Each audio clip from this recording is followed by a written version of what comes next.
Made for Me, Chapter 52. Danielle tried to reach Andre, calling him 3 times without hearing back.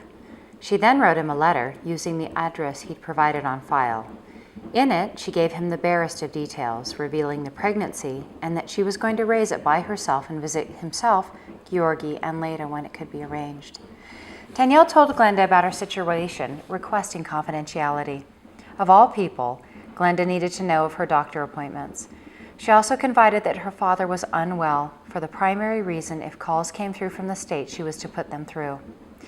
"When do you plan on telling the partners?" Glenda asked quietly. "On that, do you have any examples of when other women were pregnant and informed the office?" Glenda paused. "No one has been pregnant since I've been here." That wasn't helpful. "Perhaps when I start to show," Danielle suggested. "Danielle, you do have a little tummy that is already starting to poke out. Not much, but I can see it. If you were a little fatter, like me," she said with a smile, "in another week or 2 or a month, I don't think you'll be able to hide it." "What about after Christmas? It will be a New Year's surprise." Glenda smiled with her. Over the last week, Lars had done a magnificent job of being polite and professional, keeping his habit of periodically walking to her office as he did with all the other traders. Gone were the leading comments, instead replaced with insights on the industry or new clients. Danielle spoke with her father every night, though the conversations were not always long. His energy was markedly weaker now, the drain on his kidneys affecting his energy level. They talked about love and loss, moral codes and ethical standards, and the price of respect. "You did good, Danielle. I'm proud of you." "Be proud of me keeping it together," she said, her voice full of affection.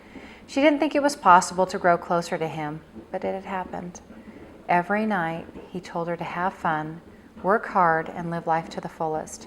It was another line in her book of memories, the story she'd replay over and over when he was no longer in her life. He also gave her sound bites of wisdom about rearing a child, although he tried not to go overboard. "I think we did a fair job with you," he said one night. "Just repeat everything we did and you'll be just fine." She'd laughed with him, the emotion turning into a cry session. She couldn't help it. All this time, she'd been so strong, knowing the inevitable was coming, but with the baby and now with the prospect of truly being alone, physically and emotionally, she felt her mental strength ebbing. "You're going to make it okay," he gently told her. Danielle nodded, unable to speak. Her eyes burned and her throat ached.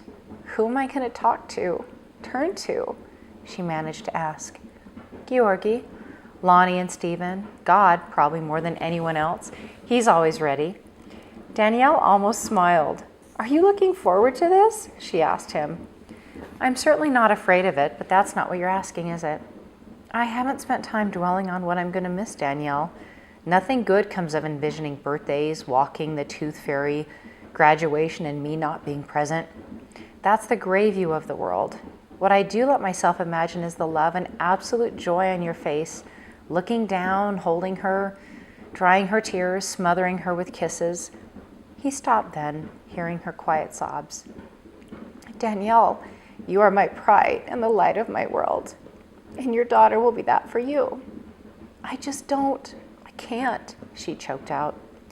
"You can and you will," he said more firmly, his faith and love penetrating her sadness. "You are stronger than you ever imagined. That strength will see you through whatever this life gives you." Danielle wiped her tears. "I don't have a choice." "Sure you do, Danielle, and you have consistently found the strength to make the hard choices. I have every confidence you will continue to do so, and that when the time is right, you will find love again, the right love for you and your daughter." Another deep breath cleared away the sadness for her to speak. "I love you, Dad." "I love you too, honey." Thursday afternoon, Johan stopped by her office, a wicked look on his face. "So, when were you going to tell me?" Danielle's heart stopped and she mechanically raised an eyebrow as though she were definitely not going to tell him whatever he thought he knew.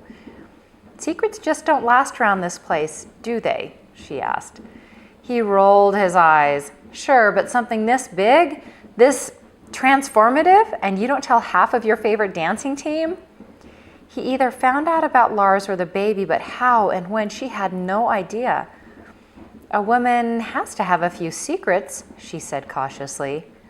Johann strode in and sat down in front of her, crossing one leg over the other.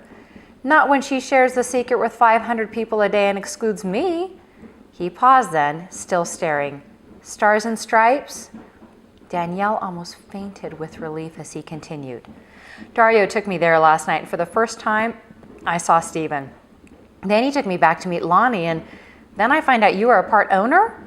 The food is amazing and the music, well, it's dope, but I'm still pissed.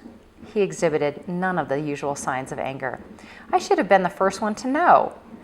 Danielle couldn't withhold her laughter. Can you possibly forgive me? Johann calmly removed his glasses, cleaning the lenses with the care of a college professor before a quiz. Yes, but may I remind you, he said in a highly formal and incredibly funny manner. First we had Andre, now this. You've developed a disturbing trend of unexpected surprises. Danielle scrunched her lower lip to one side, observing him. What you really want is for me to divulge my life to you for the purposes of bragging rights? He shrugged but nodded his head, making her laugh. Well, you did entertain me with your interpretive dance after the August break, so perhaps that is deserving of a little something. Danielle watched his countenance settle as he saw she was serious. In confidence? She asked quietly.